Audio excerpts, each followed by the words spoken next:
இந்த உணர்வு, இந்த சிந்தை, இந்த எண்ணம் அவளுக்கு எப்படி வந்தது? அதாவது சில முன்னுதாரணங்கள் இருக்கலாம். இவருக்கு செய்தார் எனக்கு செய்வார், இன்னாருக்கு செய்தார் எனக்கும் செய்வார். இது வேறு யாருக்கும் செய்ததாக வேதத்தில் எங்கேயுமே இல்லை. நல்லா கவனிக்கணும். திரும்ப படிக்கிறேன், கேளுங்க. அவருடைய வஸ்திரத்தை ஆகிலும் தொட்டாள். 12 ஆண்டுகால பிரச்சனை. நல்லா கவனிக்கணும். யூத கலாச்சாரத்தின்படி ஒரு பெண் ஒரு ஆணை தொடுவது இல்லை, தொடக்கூடாது. சமாரிய ஸ்திரீ சொன்னா இல்லையா, நீ யூதனா இருக்க, நான் சமாரிய பெண்ணா இருக்க, பேசவே கூடாது. அப்போ பேசவே கூடாதுன்னா எப்படி தொட முடியும்? அப்படிப்பட்ட காலகட்டம். நன்றாக கவனிக்க வேண்டும். இந்த வார்த்தை படிக்கிறேன். நான் சொஸ்தமாவேன் என்னங்க என்று சத்தமா. இவளுக்கு இதை சொல்லிக் கொடுத்தது யார்? அடுத்த வார்த்தை, வந்தாள், தொட்டாள், சொஸ்தமானாள். கவனிக்க, கொஞ்சம் ஆழமாக கேட்கணும். இதை, இந்த சிந்தனையும் இந்த உணர்வும் இப்படிப்பட்ட வெளிப்பாடும் அவளுக்கு எங்கிருந்து வந்தது? அடுத்த இன்னொரு வசனம் படிக்கிறேன், கேளுங்க.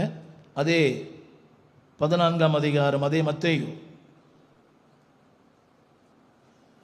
35ஆம் வசனம்.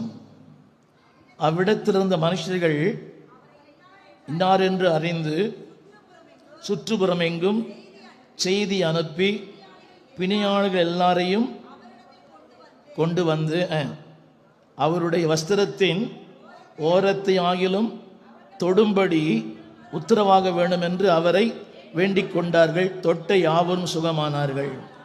எத்தனை பேர் புரியுதுன்னு தெரியல. இவள் செயல் அடுத்தவர்களை செயல்பட வைத்தது. இவளுடைய சிந்தனை அடுத்தவர்களை சிந்திக்க வைத்தது. இவளுடைய எண்ணம் அடுத்தவர்களை எண்ண வைத்தது. தமிழ் புரியுதா? அவள் எண்ணினாள், அவள் செயல் அடுத்தவர்களை செயல்பட வைத்தது. ஆங்கிலத்தில் சொல்லுவாங்க ப்ரீ ரெக்கார்டட், அதாவது ஒரு முன் உதாரணம். இப்போ சொல்கிறாங்க இல்லையா, 50 வயசில் ஒரு குழந்தை பிறந்துச்சு, 100 வயசில் ஒரு குழந்தை பிறந்ததெல்லாம் சொல்கிறாங்க. ஒரு உதாரணம் இருக்கிறது.